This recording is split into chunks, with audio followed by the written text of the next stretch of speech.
Sabbir girlfriend না দেখা মতো মোবাইলটা বালিশের নিচে রেখে গার্লফ্রেন্ড অহনাকে বলল, আমি বের হচ্ছি, আর তুমি একদম বিরক্ত করবে না। গার্লফ্রেন্ড বলল, আচ্ছা তুমি সবসময় আমাকে বিরক্ত বোধ করো কেন? আমি তোমার গার্লফ্রেন্ড, সবসময় আমি তোমাকে টেক কেয়ার করি, আর এটাতে যদি তুমি বিরক্ত বোধ করো তাহলে এখন থেকে আর কোনো বিরক্ত করব না। সাব্বির বলল, আমি তোমার সাথে আর কোনো কথা বাড়াতে চাচ্ছি না, কিছু একটা বললে তুমি আমার মুখে মুখে কথা বলো, সেটা কিন্তু আমার একেবারেই পছন্দ না। এই বলে বের হয়ে গেল। তারপর অহনা নিজে নিজে বলল, এমনিতে আমার একেবারে মন দিল চলে গেছে, তোমার সাথে সম্পর্ক করার চেয়ে না করা ভালো। তোমার মতো অকর্ম আমার জীবনে এসে আমি নিজেকে অন্ধ করে ফেলেছি। এই বলে বিছানায় বসে বালিশ ঠিক করে আবারও ঘুমাবে। হঠাৎ দেখতে পেল বালিশের নিচে সাব্বিরের মোবাইল। তারপর আফসোস করে বলল, আমার সাথে ঝগড়াঝাটি করতে করতে মোবাইলটা ফেলে চলে গেল, এখন কি করব? মোবাইলটা কিভাবে দেব? যাই বাহিরে গিয়ে দেখি কোনো দাঁড়িয়ে আছে কিনা। এই বলে বিছানা থেকে উঠে বাহিরে গেল। সাব্বির বাসা থেকে বের হয়ে সিঁড়ি দিয়ে নামছে। এর মধ্যেই মোবাইল বেজে উঠল। বাটন মোবাইল কানে দিয়ে বলল, কি হলো, কেন ফোন দিয়েছো? গার্লফ্রেন্ড অহনা বলল, আরে তোমার মোবাইল ফেলে গেছো, কোথায় থাকে তোমার মন? সাব্বির উত্তরে বলল, সমস্যা নেই, আপাতত মোবাইল তোমার হাতে রাখো, আমি অন্য সময় এসে মোবাইল নিয়ে যাব। গার্লফ্রেন্ড বলল, কোনো সমস্যা নেই, মোবাইলের পাসওয়ার্ড বলো, আমি ওপেন করে দেখি কি আছে মোবাইলের মধ্যে। সাব্বির উত্তরে বলল, ব্রেকআপ। গার্লফ্রেন্ড বলল, আমি এতদিন এটাই চাচ্ছিলাম, তুমি কখন আমাকে ব্রেকআপ করে দেবে, আর হঠাৎ মোবাইলের পাসওয়ার্ড খোঁজাতে সাথে সাথে ব্রেকআপ করে দিলে। তোমার মতো অকর্ম ভাদাইমা আমার কোনো দরকার নেই, আমি এমনিতেই চাচ্ছিলাম তোমার সাথে সম্পর্ক না রাখার জন্য। এতদিন তোমার সাথে সম্পর্ক রেখে আমার জীবনটা নষ্ট করে ফেলেছি, আজকে থেকে তোমার আমার কোনো সম্পর্ক নেই, আমি আমার নতুন জীবন তৈরি করব।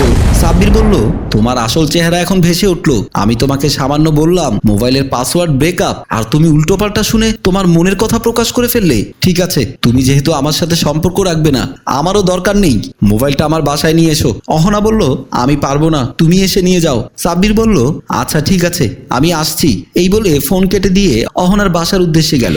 সাব্বির গার্লফ্রেন্ডের হাত থেকে মোবাইলটা নিয়ে বলল, মোবাইলের পাসওয়ার্ডটা বলে আমি আমার নিজের জীবন ফিরে পেয়েছি, না হয় আমি শেষ পর্যন্ত একজন বেয়াদবের সাথে থাকতে হতো। গার্লফ্রেন্ড অহনা বলল, এসব কি বলছো তুমি? আর তোমার কথা শেষে মোবাইলটা নিয়ে যাও চুপচাপ, আর মোবাইল নেওয়ার পর উল্টো পাল্টা কথা বলছো কেন?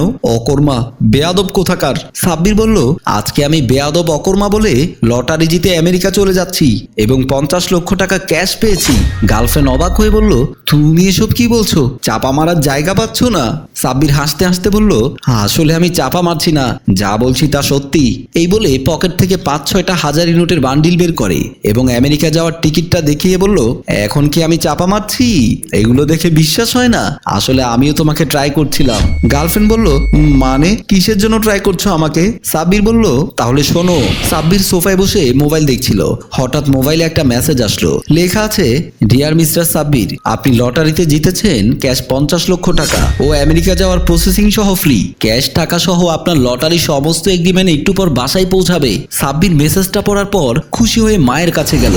সাব্বির মাকে জড়িয়ে ধরে খুশি হয়ে বলল, মা আমি জিতে গেছি, তোমার ছেলে এখন কোটিপতি। মা বলল, কি রে তুই পাগল হয়ে গেছিস নাকি? শর্ত, তোর পাগলামি আমার একদম পছন্দ না। সাব্বির বলল, আমি পাগলামি করছি না, যা বলছি তা সত্যি, আমি কিছুদিন আগে একটা লটারি কিনেছিলাম, ওটা লেগে গেছে, এখন একটা মেসেজ এসেছে, ক্যাশ 50 লক্ষ টাকা ও আমেরিকা যাওয়ার প্রসেসিং সহ সব ফ্রি। এর মধ্যে বাসার কলিং বেল বেজে উঠলো। মা বলল, দরজা খুলে দে, তোর বাবা এসেছে মনে হয়, তারপর তোর বাকি কথা শুনবো। সাব্বির আর কিছু না বলে দরজা খুলে দিতে গেল। একজন লোক বাসার বাহিরে কিছু কাগজপত্র সহ ক্যাশ টাকা নিয়ে এসে দাঁড়িয়ে রইল। সাব্বির দরজা খুলে দিয়ে বলল, কে আপনি, কোত্থেকে এসেছেন? লোকটা বলল, আপনার নাম কি?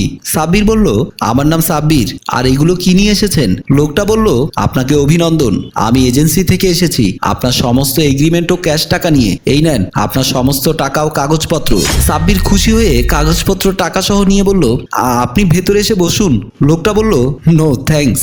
এই বলে চলে গেল। সাব্বির জিনিসপত্র নিয়ে ভেতরে ঢুকে দরজা বন্ধ করে দিল। সাব্বির সোফায় বসে মাকে ডাক দিয়ে বলল, মা তাড়াতাড়ি এদিকে এসো, তুমি তো আমার কথা বিশ্বাস করনি। মা দৌড়ে এসে বলল, কিরে কি হয়েছে, কেন ডাকছিস, তোর বাবা কোথায়? সাব্বির খুব খুশি হয়ে বলল, বাবা না, আগে এগুলো দেখো, আমি যে কোনো সময় আমেরিকা চলে যাব, আর এই প্যাকেটে আছে 50 লক্ষ টাকা। এখন কি বিশ্বাস করেছো? মা খুশি হয়ে বলল, এখন বিশ্বাস করেছি। তোর কপাল খুলে গেছে রে বাবা, এখন তোর সাথে আর কে লাগে? সাব্বির বলল, মা এসব কি বলছো? এসব তো তোমাদের দোয়ায় হয়েছে। মা বলল, আমাদের দোয়ায় যেহেতু হয়েছে, এখন একটা বিয়ে করে ফেল, তারপর দেশের বাহিরে যাস। আমি চাই এখন বাসায় একটা বউ নিয়ে আসতে। সাব্বির বলল, মা এসব কি বলছো? সাথে সাথে বিয়ে করতে হবে কেন? মা বলল, একদম কথা বাড়াবি না, আমি যা বলছি তাই শুনবি। তাছাড়া তোর পছন্দ যদি কোনো মেয়ে থাকে আমাদেরকে বল, আমরা গিয়ে নিয়ে আসবো। সাব্বির জিনিসপত্রগুলো মাকে দিয়ে বলল, মা সব নিয়ে যাও, আর হ্যাঁ কয়েক বান্ডিল আমাকে টাকা দাও। এই বলে 6 বান্ডিল টাকা নিল। বাকি সমস্ত জিনিসপত্রগুলো মা ভেতরে নিয়ে গেল। তারপর সাব্বির নিজে নিজে বলল, অহনা তো অনেকদিন ধরে আমাকে অপমান করে আসছে, যাই গিয়ে দেখা করে আসি, ও ট্রাই করে আসি, এখন আমার সাথে আর কে লাগে। এই বলে সোফা থেকে উঠে বের হলো।